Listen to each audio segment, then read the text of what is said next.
The mother of all bailouts, Washington's top economic leaders pushed for a plan meant to get the country out of its financial mess. The idea to create a fund to deal with the bank's bad debts. The cost, $1 trillion. I thank the congressional leadership for a very, very positive meeting. We look forward to working closely with Congress to resolve this financial crisis and get our economy moving again. Both Republicans and Democrats are accusing each other of allowing the crisis to escalate, but neither seems to have a recipe for getting the country out of this financial turmoil. Obama and McCain talk the same language. They do not deal with the deficits. McCain sounded confused. The fundamentals of our economy are strong. But then a quick admission. But these are very, very difficult times. McCain kept on going. To tackle the problem, he said a special commission should be set up. In the teeth of a crisis, to say, well, we just need to study the issue, is not leadership, and it's bad politics. As for the government plan, there are a lot of things that remain unclear. How will it work? And will it work? Previous attempts to inject confidence into the markets failed.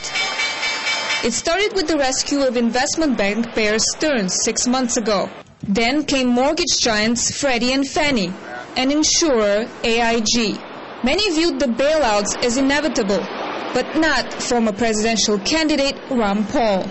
You should allow the bankruptcy. You have to get rid of the mistakes. This whole idea that we have to bail out everybody, unfortunately, it doesn't bail out the taxpayers. The same taxpayers who fear losing their jobs and their homes. There is much in need of a rescue.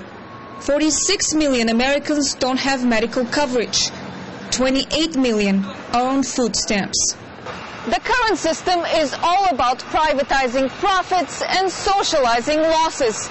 It's an often quoted bit of political irony. Socialism for the rich and capitalism for everyone else.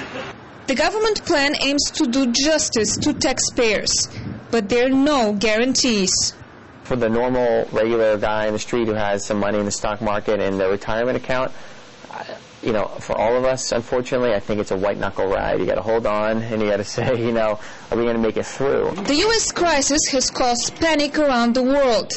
America, experts say, needs the help of cash-rich countries to solve the crisis. Countries like China, Russia, and the Arab world. Some world banks have already responded by injecting cash into the global financial markets. A concerted effort might be the only way to weather out a looming global crisis. Anna Moya, RT, Washington.